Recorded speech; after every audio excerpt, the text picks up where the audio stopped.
Hello दोस्तों, आज मैं सुनाने जा रहा हूँ आपको दुनिया के 7वें नंबर के सबसे अमीर आदमी की जिसका नाम था पेब्लो एस्कोबार।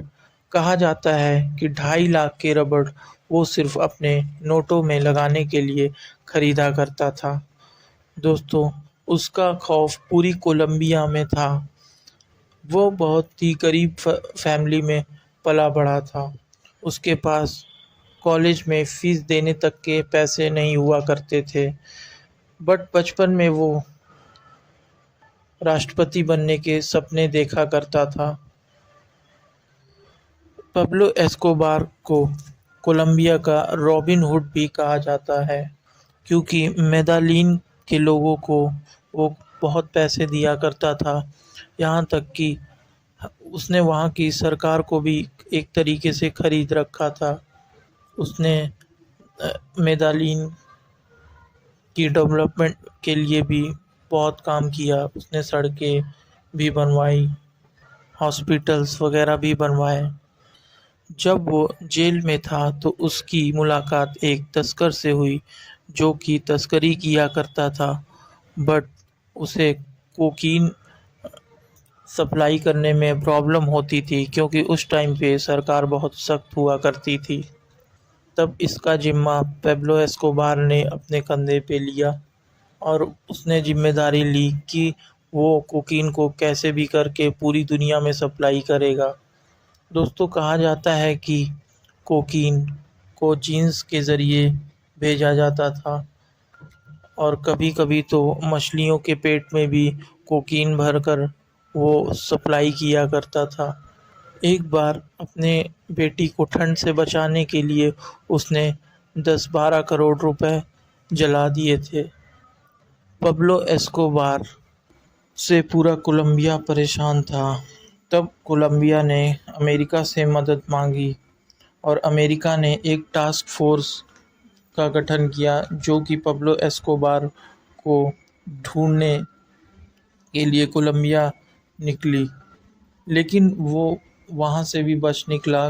पब्लो एस्कोबार हर दिन अपना घर बदलता था।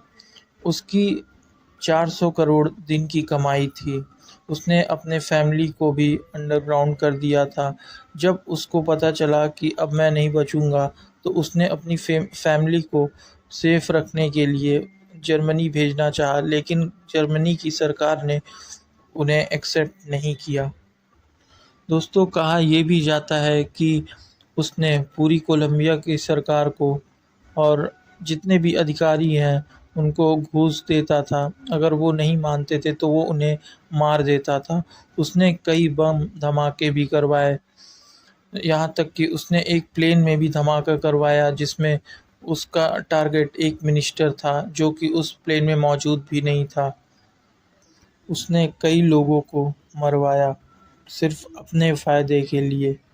दोस्तों, जब मेदाजीन की सरकार बहुत ही कर्जे पे उसने राजनीति में आने की शर्त पर पूरे कर्ज चुकाने का वादा करके राजनीति में आना चाहा, बट उसको वहाँ पे सफलता नहीं हुई मिली। कहा जाता है दोस्तों, पब्लो एस्कोबार का जब अंतिम समय चल रहा था तो वो अपने बेटे को फ़ोन किया करता था। उस 6-7 बार उसने अपने बेटे को कॉल किया, बट उसका बेटा ये जानता था कि उसके फ़ोन सर्विलांस पे लगे हुए हैं, इसलिए वो उसका फ़ोन अटेंड नहीं करता था। बट एक दिन बेटे से रहा नहीं गया और उसने अपने फ़ादर का फ़ोन उठाया। तब पब्लो एस्कोबार उससे बड़ी अजीब-अजीब सी बातें कर रहा था और उसे समझा रहा था कि जब भी तुम अपने आप को घिरा पाओ तो अपने कान के ऊपर गोली मारना, जिससे तुम ज़िंदा नहीं बचोगे, बट तुम कभी पुलिस की गोलियों से मत मरना या किसी दुश्मन की गोली से मत मरना। दोस्तों, जब पब्लो एस्कोबार मारा गया है तो सबसे मिस्टीरियस बात यही थी कि उसकी कान के ऊपर गोली लगी हुई थी। हालांकि एजेंसियां ये दावा करती हैं कि उन्होंने पब्लो एस्कोबार को मार गिराया है, लेकिन ये आज भी मिस्ट्री सॉल्व नहीं हुई है कि उसने खुद को गोली मारी है या उसे एजेंसियों द्वारा मारा गया है। तो ये थी पब्लो एस्कोबार की कहानी। दोस्तों, मिलते हैं अगली किसी और नई कहानी के साथ। तब तक के लिए बाय। और ये मेरा पहला वीडियो था, तो कोई भी गलती हुई हो उसके लिए क्षमा चाहता हूँ।